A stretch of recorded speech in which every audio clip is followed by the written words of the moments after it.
శ్రీమద్ వాల్మీకి రామాయణమునందలి సుందరకాండము యథాతథ అనువాదము 3వ సర్గము ప్రారంభము. మిక్కిలి ప్రజ్ఞాశాలి ఆంజనేయస్వామి. మహాబలవంతుడు ఆంజనేయస్వామి.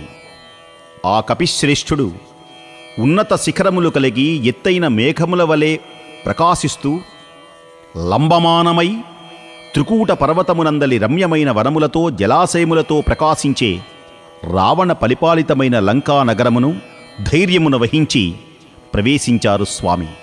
ఆ లంకా నగరము శరత్కాల మేఘము వలె స్వచ్ఛములైన హరమ్యములతో విలసిల్లుచున్నది. సముద్ర ఘోషలను మించి రాక్షసుల భయంకరమైన ధ్వనులతో నిండి ఉంది. సముద్రం మీదగా వచ్చేటువంటి చల్లని పిల్లగాలులతో సేవింపబడుతున్నది. ఆ లంకాపురి బలిష్ఠులైన సేనలతో నిండి ఉన్నది. అక్కడ ద్వారబంధములపై మత్త గజములు చెక్కబడి ఉన్నాయి. అది స్వచ్ఛములైనటువంటి ద్వార తోరణములు కలిగి అలకాపురిని తలపింపచేస్తున్నాయి. ఆ లంకాపురం భోగవతి అంటే పాతాళలోకంలా సర్ప సంచారములచే సురక్షితమై ఉంది. సుందరమై విలసిల్లుచున్నది. ఇంద్రుని నగరమైన అమరావతి వలె మెరుపులతో కూడిన మేఘములచే వ్యాప్తమై నక్షత్రమండలంతో శోభిల్లుతున్నది. అక్కడ చల్లని పిల్లవాయువులు హాయిగా వీస్తూ ఉన్నాయి. అది సకల వైభవములతో ఒప్పారుతున్నది. ఆ పురి ఎత్తైన బంగారు ప్రాకారములచే పరివృతమై విలసిల్లింది. చిరుమువ్వల సవ్వళ్లతో కూడిన పతాకలతో అది అలంకరింపబడి ఉన్నది. ఆ లంకా నగరానికి త్వరగా చేరి హనుమంతుడు సంతోషంతో ఒక ప్రాకార ద్వారము మీదకి ఎక్కారు స్వామి. పిమ్మట లంకాపురిని కలయచూచి మారుతి హృదయం ఒక్కసారి ఆశ్చర్యచకితమైంది. ఆ నగరమునందరి ద్వారములు స్వర్ణమయములై ప్రకాశించినయి. అహో, ఏమి ఈ లంక! వేదికలు స్ఫటికములతో ముత్యములతో కూడి వైఢూర్య మణిమయములై ప్రకాశించినయి. నేలలు కుట్టిమములు వజ్రములతో మణులతో అలంకరింపబడి ఉన్నాయి. పుటము పెట్టిన బంగారంతో నిర్మింపబడిన ఏనుగులతో వెండివలే ఆ భవనములపై భాగాలు నిర్మలమై స్వచ్ఛములై ఉన్నాయి. వైడూర్య మణులచే పొదగబడిన సోపానములు స్ఫటిక మణిమయములైన ముంగిళ్లతో మనోహరములైన సభాస్థలులతో అంబరాన్ని చుంబిస్తూ ఆ గృహములు శోభిల్లుతూ ఉన్నాయి. క్రౌంచపక్షుల కలకల ఆరావములు, నెమళ్ల క్రేంకారములు, రాజహంసల నడకలతో ఆ భవనాలు విరాజిల్లుతున్నాయి. అంతటా తూర్యధ్వానములు, ఆభరణముల గలగలలు ఆ ప్రదేశమంతా ప్రతిధ్వనిస్తున్నాయి. సంపదలకు నెలవైన అలకాపురితో సదృశమై ఆకాశమునకు ఎగిరిపోయేటువంటి విధంగా ఒప్పారుతున్న లంకా నగరమును చూచి హనుమంతుడు మిక్కిలి సంతసిల్లాడు. అత్యుత్తమమై ఐశ్వర్య సంపన్నమై అత్యంత సుందరమై మంగళప్రదమైనటువంటి రావణుని ఆ లంకాపురిని మహాపరాక్రమశాలి అయిన మారుతి పరికించి ఒక్కసారి ఆలోచించారు. ఆయుధములతో సిద్ధముగా ఉన్న రాక్షస సైన్యమును రక్షించేటువంటి ఆ మహానగరం బలప్రయోగములతో ఇతరులు ఎవ్వరూ కూడా జయింపశక్యం కాదాలరు భావించారు స్వామి. కానీ దుర్భేద్యమైనది. లోకములో లంకను తేరిపార చూరలేరు అనేటువంటి ప్రసిద్ధి ఉన్నది. ఈ నగరాన్ని కుముదుడు, అంగదుడు, మహాకపి అయిన సుసేనుడు, మైందుడు, ద్వివిధుడు వీరు మాత్రము జయింపడానికి సాధ్యం కావచ్చు. సూర్యపుత్రుడైన సుగ్రీవునకు, వానరవీరుడైన కుశపర్వునకు, భల్లూకరాజైన జాంబవంతునకు, కేతుమాలికి, నాకు ఇందు ప్రవేశించడానికి వీలు అవుతుందేమో. సామాన్యమైనటువంటి వ్యక్తులు దీనిలో ప్రవేశించలేరు అని భావించారు ఆంజనేయ స్వామి. హనుమంతుడు శ్రీరాముని పరాక్రమమును, లక్ష్మణుని శౌర్యమును బాగుగా గుర్తు తెచ్చుకొని మిక్కిలి సంతసించారు. ఇలాంటి లంకలేమిటి! శ్రీరామచంద్రమూర్తి సామాన్యమైనటువంటి వ్యక్తి కాదు గదా. రామనామాన్ని, రామబలాన్ని మహానుభావుడు ఊహించుకున్నాడు. అంటే ఈ లంకను అవలీలగా రామలక్ష్మణులు జయించగలరు. దేనికని? భండన భీముడు, ఆర్తజన బాంధవుడు, ఉజ్వల బాణతూణ కోదండ కళాప్రచండమూర్తి. ఆయన బలము అంత గొప్పది. ఈ లంకా నగరం అందమైన ఒక స్త్రీలా గోచరమవుతున్నది ఆంజనేయ స్వామివారికి. రత్నకాంతులే వస్త్రములుగా, కోష్టాగారములే కర్ణాభరణములుగా, యంత్రాగారములే స్తనములుగా గలిగి ఐశ్వర్య సంపన్నమై వివిధ అలంకార శోభితురాలైన స్త్రీవలే ఈ లంకాపురం మనోహరంగా ఉన్నది. ఇచ్చట గృహ దీపకాంతులచే నగరములో ఉన్నటువంటి చీకట్లన్నీ తొలగిపోతున్నాయి. ఏమియా దీపపు కాంతులు, ఏమియా దీదీప్యమైనటువంటి వరుసలు! లంకాపురాన్ని కపివరుడు పరీక్షించాడు. మహాబలశాలి కపిశ్రేష్ఠుడైన మారుతి లంకలో ప్రవేశిస్తూ ఉండగా లంకాధి దేవత స్వస్వరూపంతో ఆయనను చూచింది. ఎవ్వరూ చూడటల్లేదులే అనుకున్నారు ఆంజనేయ స్వామి. మెల్లగా పిల్లిలా ఉత్తర ప్రాకార ద్వారం చేరుతూ ఉండగా ఈ లంక మొత్తానికి ఒక ఆమె కావలి ఉన్నది. ఆమెయే లంకాధిదేవత. రావణుని చేత ఆమె నియమితురాలైంది. రావణ పరిపాలితమైనటువంటి ఈ లంకలో ఈగైనా దోమైనా ఎవరైనా ప్రవేశించటానికి వీలులేదు. కపివరుని చూచింది. భయంకరమైనటువంటి ముఖంతో చూపులతో అక్కడ లేచి ఒక్కసారి నిలబడింది. మెల్లగా వెళుతున్నారు స్వామి. స్వామిని చూచినటువంటి లంకాధిదేవత పెద్ద పెద్ద అంగలేసుకుంటూ ధనేల్ ధనేల్మంటూ వస్తున్నది. భూమంతా కంపించిపోయినటువంటి విధంగా ఉన్నది. పర్వతాకార సదృశురాలైన లంకా రాక్షసి మారుతి యొక్క ఎదుటగా నిలిచింది. ఆమె భయంకరమైనటువంటి నాదాన్ని చేసింది. ఓరీ వానరా! గర్జించింది. భయంకరమైన నాదంతో, ఎవడవురా నువ్వు? ఇక్కడికి ఎందుకొచ్చావు? ఓరీ వానరా! ఓరీ కోతి! కొండలలోనో కోనలలోనో విహరించాలి నువ్వు. కోతులు అక్కడ ఉండాలిరా. ఈ పురికి ఏ పనికై వచ్చావు తెలియచెయ్యి. ఎందుకని వచ్చావు? నీ ప్రాణాలను నిలువున తీస్తాను. నా చేతిలో నీ ప్రాణాలు పోకముందే నీవు ఎవరివో యథార్థము పలకరా వానరా అని గర్జించింది ఆ లంకాధిదేవత. లంకా రాక్షసి, ఒరీ వానరా! ఎవరనుకున్నావురా నన్ను? రావణ బలముచే అంతటా బాగుగా రక్షింపబడుతున్నటువంటి ఈ లంకలో ప్రవేశించడానికి నీకు అసాధ్యమురా వానరా అని గర్జించింది.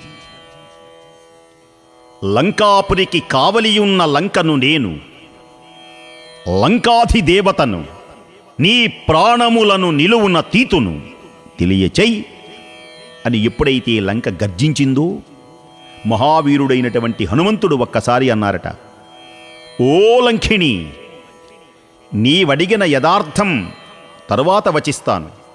అసలు ముందుగా నీవెవరివో తెలియచెయ్యి. వికృతమైన ఆకారంతో నేత్రములతో భయంకరంగానున్న నీవెవరవు? ఈ పురద్వారము కడ నిలిచి ఉండుటకు గల కారణమేమిటి? నిన్ను ఎందులకు నియోగించారు? నన్ను ఎందులకు నీవు నిరోధిస్తున్నావు? ఎందుకని బెదిరిస్తున్నావు? కామరూపిణీవైనటువంటి ఆ లంక హనుమంతుని మాటలు విన్నది. కుపితయ్యింది, కోపం కలిగింది. మారుతితో పరుషంగా పలకటం మొదలుపెట్టింది. చెబుతున్నాను వినరా, నేను పరాక్రమవంతుడైన రాక్షసరాజైన రావణుని యొక్క ఆజ్ఞానువర్తిని. ఈ నగరాన్ని రక్షిస్తున్నాను. నన్ను ఎవ్వరూ ఎదిరింపజాలరు. నన్ను ధిక్కరించి నీవు ఈ నగరమున ప్రవేశించడం అసాధ్యం. నేడు నా చేతిలో నీకు చావు తప్పదురా. నీవు అసువులు వీడి దీర్ఘ నిద్రలో మునిగిపోతావు. ఓ వానరా, నేను సాక్షాత్తు లంకాధిదేవతను. ఈ నగరమును అన్ని విధాలా రక్షించేటువంటి దానిని. ఈ విషయమునే నీకు తెలిపాను. కపిశ్రేష్ఠుడు అయిన హనుమంతుడు లంకాధిదేవతల యొక్క వచనములు విన్నారు. ఆమెను ఎదిరించడానికి సిద్ధపడ్డాడు. వానరా అని పలికిందిగా, సూక్ష్మ రూపంతో ఉన్నారు ఆంజనేయ స్వామి. వికృతాకారంగా పలుకుతున్నది లంకిణి. ఈ క్షణముననే నిన్ను సంహరిస్తాను చూడు అని ఎప్పుడైతే ఇలా ధిక్కరిస్తున్నదో, వానరోత్తముడు మిక్కిలి ప్రజ్ఞాశాలి మహాబలవంతుడు ఆ హనుమంతుడి వికృతాకారంలో ఉన్న స్త్రీ రూపములో ఉన్న ఆ లంకాది దేవతను చూచి మహానుభావుడు ఇలా భాషిస్తున్నాడు. మేడలతో ప్రాకారములతో తోరణములతో ఒప్పుచున్న అందమైన మనోహరముగా ఉన్న ఈ లంకాపురమును చూడటానికి వచ్చానులే ఓ లంకిణి. ఈ నగరమును చూడాలి అని నాకు చాలా కుతూహలముగా ఉన్నది. అందుకై నేనిక్కడికి వచ్చానులే. ఆ మాత్రమునకు కోపమెందుక్కే? లంకలోని తోటలను, ఉద్యానవనములను, అడవులను, అంతటా వరుసలు తీరి ఉన్న భవనాలను నేను ఇక్కడ చూడటానికి వచ్చాను. కామరూపిణైన ఆ లంకాధి దేవత హనుమంతుడు పలుకుతున్నటువంటి మాటలకు విని ఆశ్చర్యచకితురాలై, తను అంటే కించిత్తు కూడా భయము లేకుండా పైపెచ్చు చమత్కారంగా చూడడానికి వస్తున్నాను అని పలుకుతాడా పరుషమైనటువంటి వచనములతో ఉన్నది. ఓరీ దుర్బుద్ధి కలిగినటువంటి వానరాధమా, ఓరీ కోతి, నేను రావణుని పోషణలో అతని అండదండలలో ఉన్నానురా. నన్ను జయించకుండా ఈ లంకలోకి ఎవరూ ప్రవేశించడానికి వీలులేదు. నా ఆజ్ఞ లేకుండా ఈగైనా దోమైనా మరేమైనా ఈ లంకలో ప్రవేశించడానికి వీలులేదు. కపివరుడు అన్నాడు, ఓ శుభాంగి, ఈ నగరమును చూచి మరల నేను ఎలా వచ్చానో అలాగే వెళ్తానులే. ఆ మాత్రమునకు కోపమెందుకే ఓ లంకాదిదేవత, ఓ లంకిణి అని చమత్కరించారు. ఆ లంకాదిదేవతకు కోపం కలిగింది. భయంకరమైనటువంటి మహానాదం చేసింది, ధ్వని చేసింది. తన అరచేతితో వేగంగా కపివరుని ఫడా ఒక్కసారి అలా బాధింది. ఎప్పుడైతే అలా కుట్టిందో, లంకాధిదేవత బలంగా కొట్టగానే కపిశ్రేష్ఠుడు మహావీరుడు వెంటనే సింహనాదాన్ని చేశారు. భయంకరమైనటువంటి నాదాన్ని చేశారు. భూనభోంతరాలు దద్దరిల్లినై. హనుమంతునికి పట్టరాని కోపంతో ఒక్కసారి దేహాన్ని పెంచారు. రామ్ రామ్ రామ్ అంటూ ఎడమ చేతిని ఒక్కసారి అలా బిగించారు. వేళ్లన్నీ ఒక్కసారి తన గుప్పెట్లోకి తీసుకున్నారు. బలంగా దేహాన్ని పెంచి పర్వతాకార సదృశురారైన లంకా రాక్షసి కన్నా మించిపోయినటువంటి దేహాన్ని పొందిన ఆంజనేయ స్వామి తన వామహస్తంతో ఒక్కసారి ఆ లంకిని ఫడా ఒక్కసారి గుద్దారు. దెబ్బ వేయగానే అమాంతం కింద పడిపోయింది. కళ్ళు అప్పగించింది, పొరలాడింది. మహాబల, వానరోత్తమ, మహాత్మా, నన్ను మన్నించు మన్నించు మన్నించు. ఒక్క దెబ్బకే కింద పడిపోయింది. కానీ చంపుదామనుకున్నారు మహానుభావుడు. గర్జిస్తేనే చెవులలో నుంచి రక్తధారలు స్రవిస్తాయి. మహానుభావుడు బలవంతుడు. ఆమెను చంపుదామని భావించి, స్త్రీ అని భావించి తన కోపాన్ని ప్రకటించలేకపోయినాడు. స్త్రీని సంహరించకూడదు కదా. రాక్షసి మాత్రమున అతని లఘు ముష్టి ఘాతకే విహ్వలయ్యి వికృతమైనటువంటి ముఖాలతో చూపులతో భూమిపై పడిపోయింది. దుర్లింది. ప్రాజ్ఞుడు తేజస్వి అయిన హనుమంతుని చూచింది. స్త్రీ అని భావించి వదిలిపెట్టడాన్ని, దయచూపటాన్ని మనస్సులో తలుచుకున్నది. గద్గదయ్యింది, దిగులు పడింది. ఓ మహాబల, వానరోత్తమా, నన్ను రక్షించు. నీవు సామాన్యుడవు కాదు స్వామి.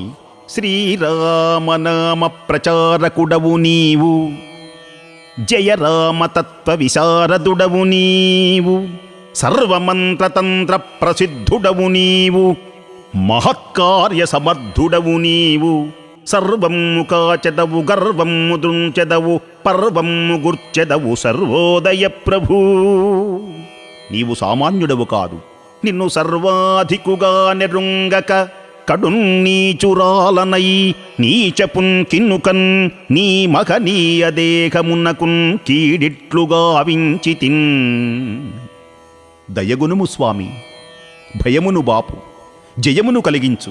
మహానుభావా, అనుగ్రహించు. కపీశ్వర, నన్ను కాపాడు. ఓ మహాపరమపురుష, ధీరులైన మహాబలవంతులు స్త్రీవధ చెయ్యరాదు. నియమమున్నది. ఆ నియమానికి కట్టుబడ్డావా మహానుభావా? నీతిమంతుడవై ధర్మకోవిదుడవై ప్రకాశించావు. ఓ ఓ వానరోత్తమా, నేను సాక్షాత్తుగా లంకాధిదేవతను. మహాబలశాలి అయిన ఓ వీరుడా, నీ పరాక్రమము చేత నేను జయింపబడ్డాను. ఓ కపీశ్వర, నేను చెప్పేటువంటి మాట, ఈ మాట తథ్యము, ఇది నిజము. పూర్వము బ్రహ్మ నాకు ఒక వరము ఇచ్చాడు. ఈనాటితో నా శాప విమోచనమైంది. నా లోకానికి నేను వెళుతున్నాను. శాపానికి గురైనటువంటి నేను ఈ లంకను కావలి కాస్తూ ఉన్నాను. నా శాప విమోచనం ఎప్పుడవుతుంది అని బ్రహ్మదేవుని ప్రార్థించినప్పుడు బ్రహ్మదేవుడు నాకు ఒక వరమిచ్చాడు. అది ఏమంటే, ఒక వానరుడు చేతిలో నీవు ఎప్పుడైతే ఓడిపోతావో ఆ సమయంలోనే నీకు శాప విముక్తి కలుగుతుంది. నిన్ను పరాక్రమము చేత ఏ వానరుడు జయిస్తాడో ఆ సమయంలోనే రాక్షసులకు కీడు ఉన్నది. ఈ నా ఓటమి లంకకు చేటని బ్రహ్మదేవుడు వరమిచ్చాడు. ఈ లంకకు వినాశనం మూడి ఉన్నది. ఓ సౌమ్య, నీ సందర్శన భాగ్యం వల్ల నేను ధన్యురాలనైనాను. ఆంజనేయ, మహానుభావ, సమయము ఆసన్నమైనది. బ్రహ్మదేవుడు పలికినటువంటి మాట సత్యమై తీరుతుంది. ఆయన మాటకు తిరుగులేదు. దురాత్ముడు రాక్షసరాజైనటువంటి రావణాసురునికి, రాక్షసులందరికీ సీత నిమిత్తముగా వినాశకాలము దాపురిస్తుంది. లంకా సామ్రాజ్యానికి వినాశకాలము దాపురించింది. సీతామాత కన్నుల వెంట బాష్పములు రాలుతూ ఉన్నది. ఆమె దుఃఖించేటువంటి ప్రదేశం సర్వనాశనమైపోతుంది. సీతామాత ఎక్కడ ఆనందిస్తుందో ఆ ప్రదేశం పావనమై శుభప్రదమై ఉంటుంది. ఓ కపీశ్వర, రావణుడు పరిపాలించుచున్న ఈ లంకాపురిని ప్రవేశించు.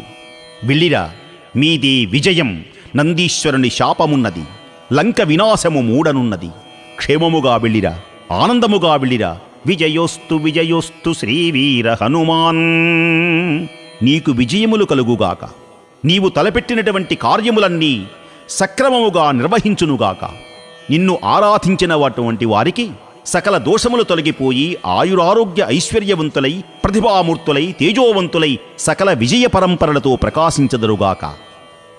నిజరూపముతో పలికినది లంకిని. ఓ కపీశ్వర, శాపమునకు గురి అయి రావణుని చేత పరిపాలింపబడుచున్న ఈ సుందర నగరమునకు హాయిగా నీవు ప్రవేశించు. శాపగ్రస్తమైనది ఈ లంక. ఈ లంకను కాపాడగలిగిన వాడు ఇక ఎవ్వరూ లేరు. నిర్భయంగా వెళ్ళిరా. సీత మూలమున అందరూ అంతముందేది నిజం. మీదే విజయం. హాయిగా వెళ్ళి స్వేచ్ఛగా నిరాటంకంగా పరమసాధ్వీనటువంటి జానకికై అంతటా వెతుకు. తల్లి యొక్క సందర్శన మహాభాగ్యాన్ని పొందు. నీకు విజయమును కలుగుతుంది అని పలికినది లంకిని. శ్రీమద్ వాల్మీకి రామాయణమునందలి సుందరకాండము యథాతథ అనువాదము తృతీయ సర్గము సమాప్తము.